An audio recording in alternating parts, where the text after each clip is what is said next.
decision was made. Joining me right now is Texas Congressman Roger Williams. He's a member of the Financial Services Committee and vice-ranking member of the Small Business Committee. Congressman, great to see you this morning. Thanks so much for being here. Good to see you. So what do you make about this pause in the Disinformation Board?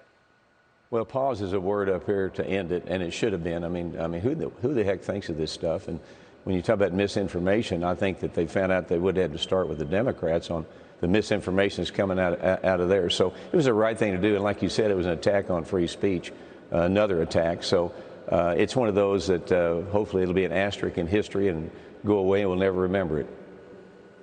Yeah, it's pretty extraordinary that somebody actually came up with this idea so that they could keep their narrative, their view of the world out there. Meanwhile, we're all feeling the pinch in terms of all of this bad policy and how it's playing out for our lives. Gasoline prices are still up. J.P. Morgan is out with a note this morning predicting that the national average of gasoline is going to surpass $6 by the end of the summer. The White House continues to say that it's not their fault, it's Putin. Watch this.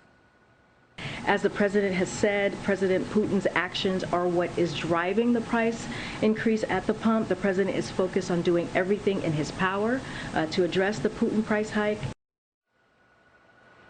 Congressman, what do you make of this? We've got the inflation timeline. We know absolutely exactly when inflation started to creep up, and it has everything to do with all of the spending from this administration beginning in March of 2021 when they signed into law, the president signed into law, the COVID relief package at $1.9 trillion.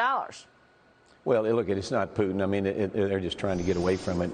You're exactly right. I mean, it's a Biden issue.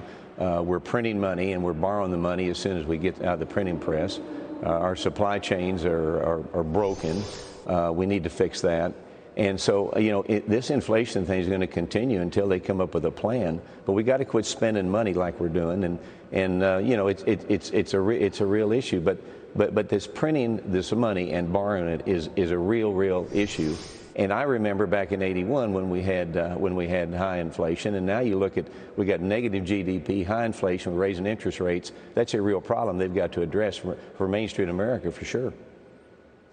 Yeah, I mean, inflation was at 7.9% before Ukraine invaded, before Russia invaded Ukraine. So, I mean, we're seeing the numbers. And, of course, there was that Build Back Better plan that the Democrats were pushing in July of 21, which was $5 trillion. Instead, it was $3.9 trillion. Then inflation was at 5.4%.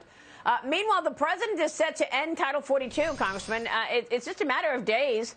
The CDC is estimating over 107,000 Americans died from a drug overdose in 2021. That's an all-time high, and it has largely the issue around fentanyl. The Wall Street Journal out with an op-ed this morning on the fentanyl crisis, writing this: the drug will continue killing Americans until Biden decides to get control of the border.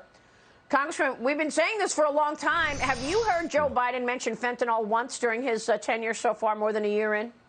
Of course not. And of course he ignores the border. And with me representing Texas, I've been down there a bunch. You know, I'm worried about Ukraine and some of the issues there, but we need to worry about our border. We need to talk about sovereignty here. You know, we need to talk about the generations that these drug dealers are killing down there. And we've got the border czar, of course, the famous border czar who hadn't been down there, and the president has not been down there. And Title 42, we all know if it lapses, we've seen the numbers, 18,000 people a day, Maria, coming across this border, and you multiply that times 365 plus the 3 or 4 million we've already got in here. We don't know who's in here. We're literally breaking down the sovereignty and the integrity of our nation. And as you know, you've seen the numbers too. 42 terrorists, I believe it is, on the terrorist watch list we found. So we need to get a handle on this. And the drug, it starts with these drug deals, and the fentanyl is coming up here, and discovered was a 600-yard tunnel yesterday or the other day in California. So it's out of control. He's ignoring it, and it's a real problem in our country, and it's going to affect our businesses too. Yeah, really unbelievable, Congressman. We'll keep watching it. Thanks very much. Roger Williams joining us this morning. We will continue following it. Quick break. Thank you.